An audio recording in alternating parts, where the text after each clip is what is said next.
James Turner for the untouchable true school sports. Let's go, baby. Bow. Be careful what you wish for because it can become a reality. Yeah.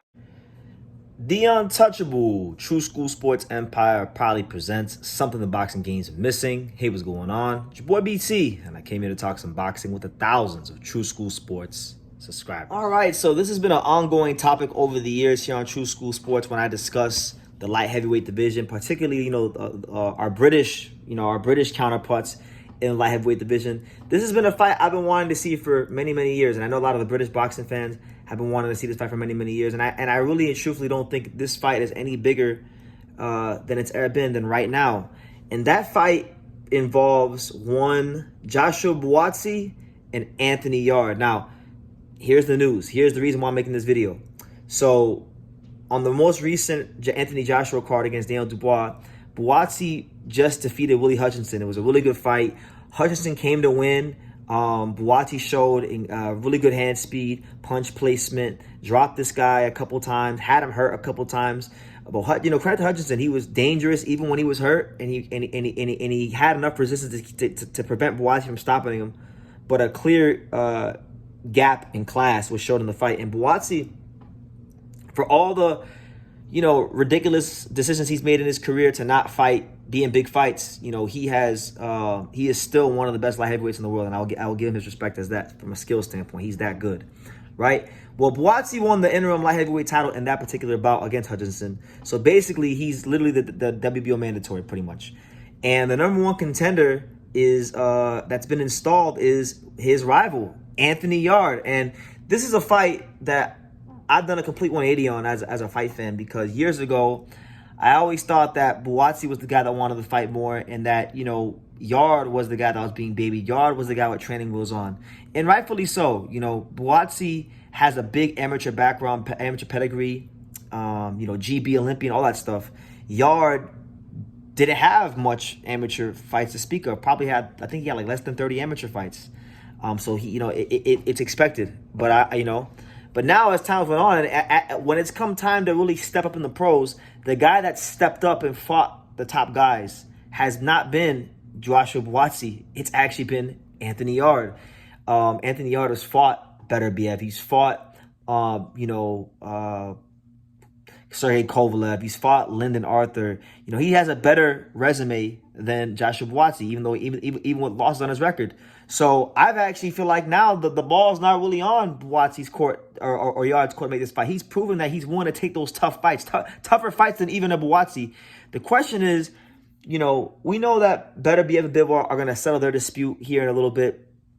Maybe Buatsi fights the winner of that. Who knows? But he won't be the first option for that. The belts are probably going to fragment, and the winner of that fight more than likely moves up to cruiserweight, right? Because that's what Turki Al-Sheikh wants. He wants the winner of that fight to fight Jai Opetaia at cruiserweight. So if those belts do go vacant, I fully expect it. Even if they don't go vacant, I'll tell you this right now. The next fight for both these men need to be each other, because I feel like it's been long enough. It's been 5 years of marination, probably even longer than that.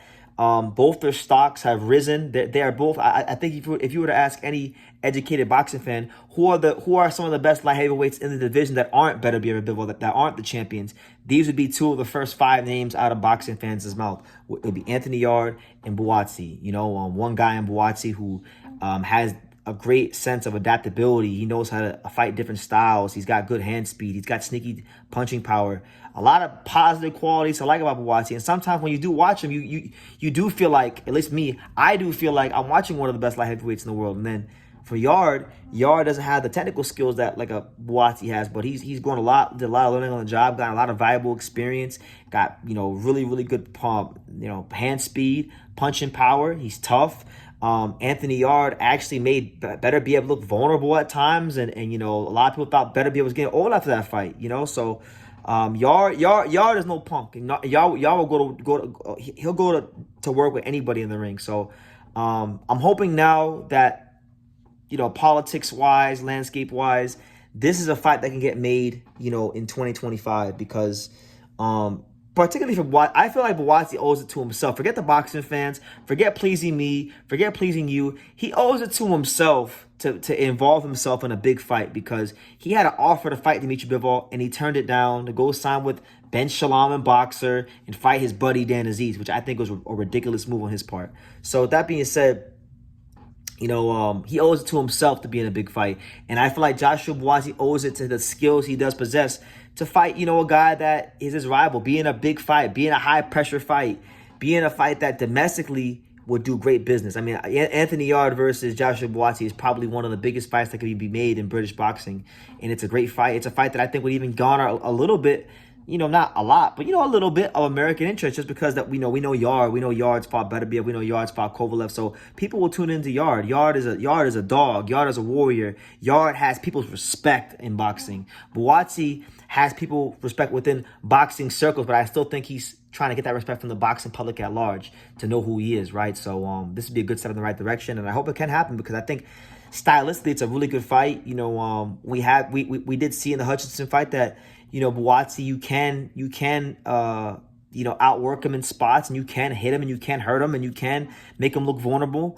And I think Yarde is a bit more durable than a guy like Hutchinson. Not durable, but I think he's willing to sell out a little more than Willie Hutchinson will to win a fight, especially for this fight, which has so much history behind it because of all the talking over the years and whatnot. So, yeah, that's the news, guys. Joshua Buatsi has now been installed, or is now the WBO interim champion, and Anthony Yarde is his #1 contender. So he's got to fight him. That's the guy that's right in line to fight him. So no more talking, no more marinating, no more you going over there and you going over there. It's time to, fly the flag high for British boxing and stick our flags in the ground for the light heavyweight division. Make it happen. I'm saying first quarter 2025, maybe second quarter at the latest.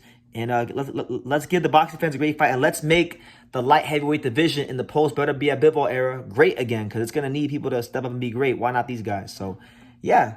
Let me know what you guys think in the comments down below. Do you guys think that Joshua Buatsi finally fights Anthony Yarde now that Yarde is the #1 contender for his interim title?